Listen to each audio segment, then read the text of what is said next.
Vaza Jato. A Força-Tarefa de Curitiba tinha informante na Receita Federal.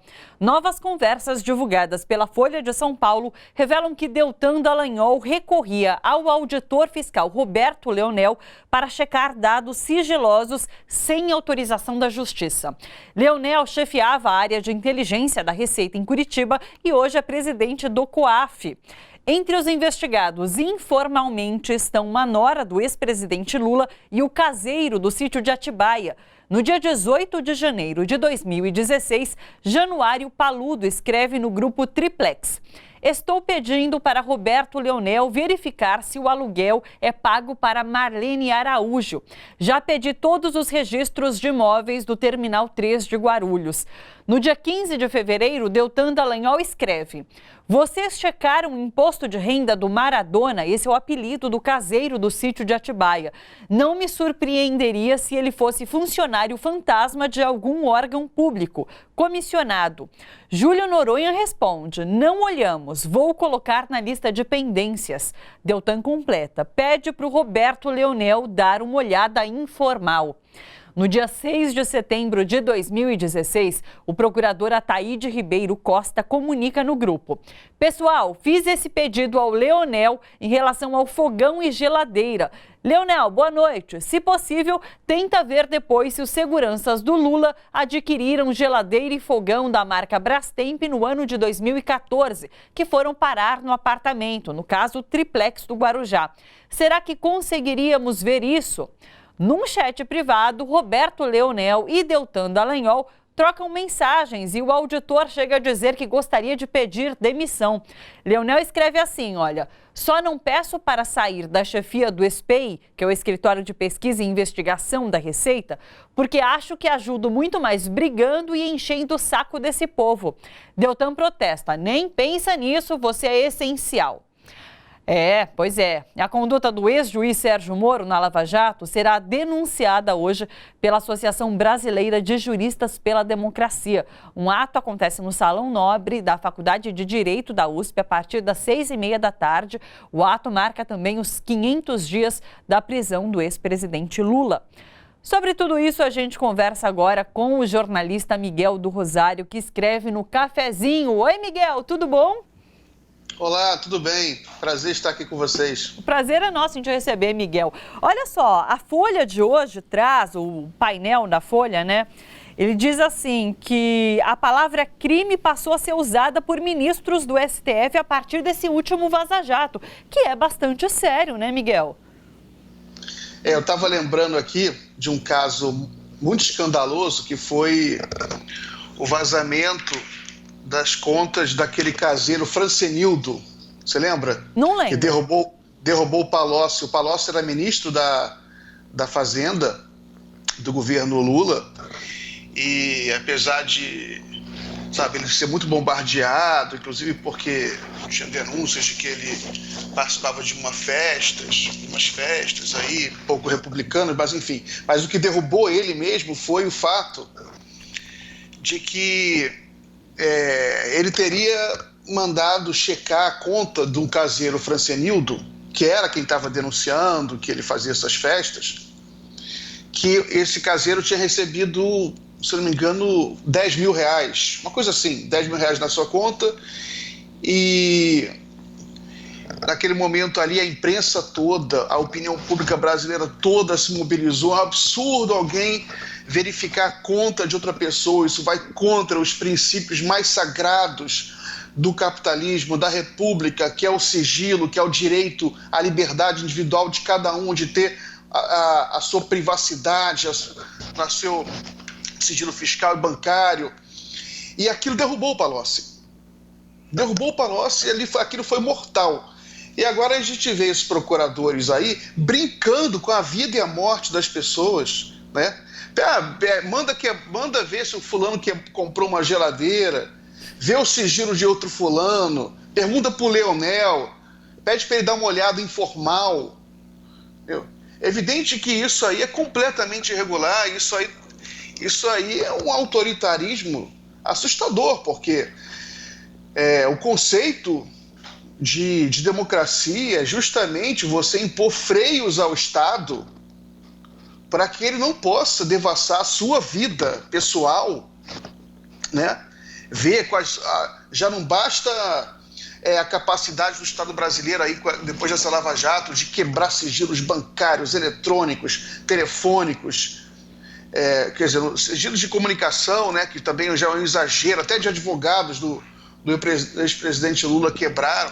Agora também a gente vê aí que eles quebravam os sigilos ao redor, foram sendo uma coisa crescente, de seguranças, caseiro, parentes, sabe? Isso aí é um absurdo total. Eu acho que é impressionante como a opinião pública não se reage da mesma forma como reagiu ali contra o Palocci. Não reage, né? Era isso que eu ia te perguntar. Você acha que vai acabar mexendo um pouco com a opinião pública por conta até do que você citou que aconteceu com o Palocci ou não? Eu acho que a conjuntura é diferente, né? Porque ali você já via um preparo, a opinião pública já havia sido mobilizada, envenenada para derrubar o Palocci contra o PT.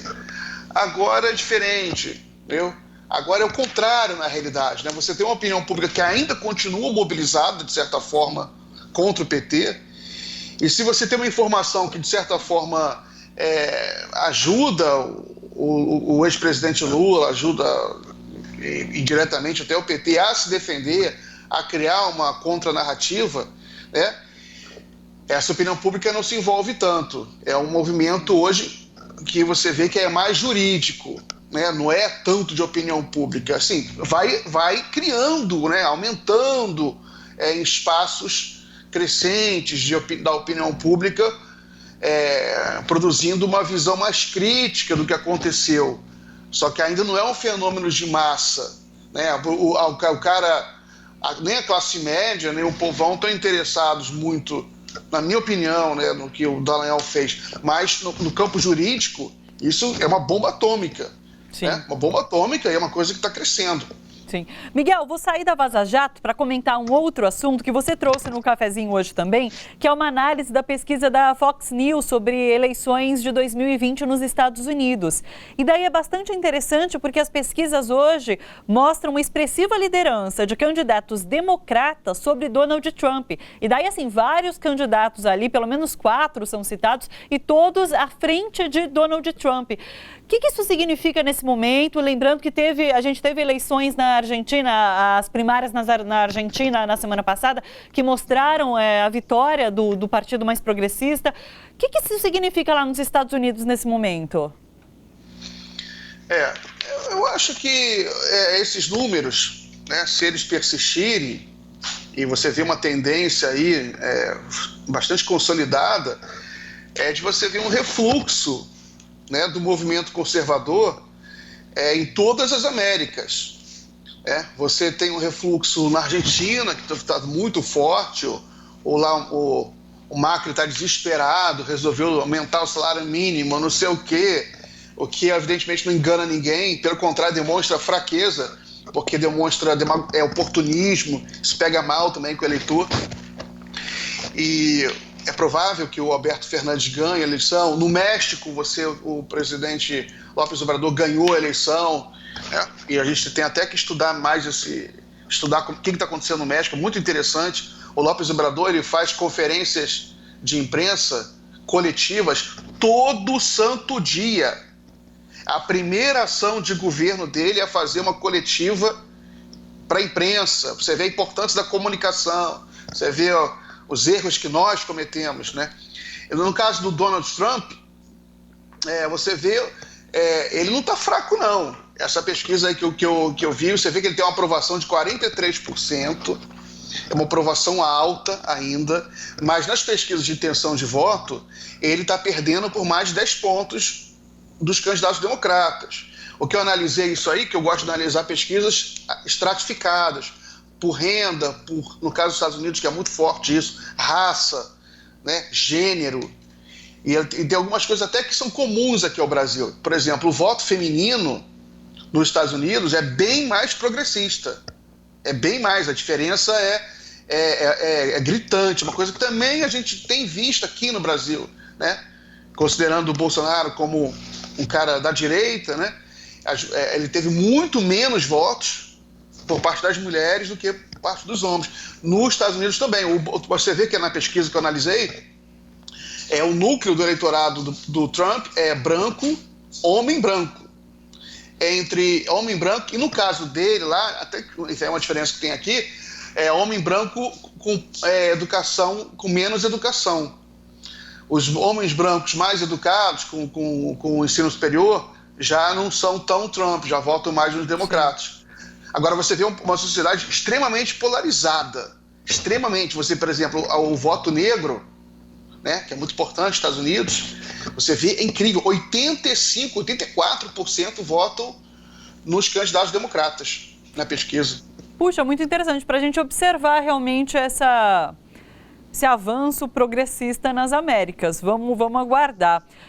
Olha só, você que curte a TVT e quer contribuir com a gente para que a nossa programação chegue cada vez mais longe, se inscreva no nosso canal do YouTube/Rede TVT e torne-se membro. Ou então faça a sua contribuição em nosso Catarse. É só acessar catarse.me/TVT.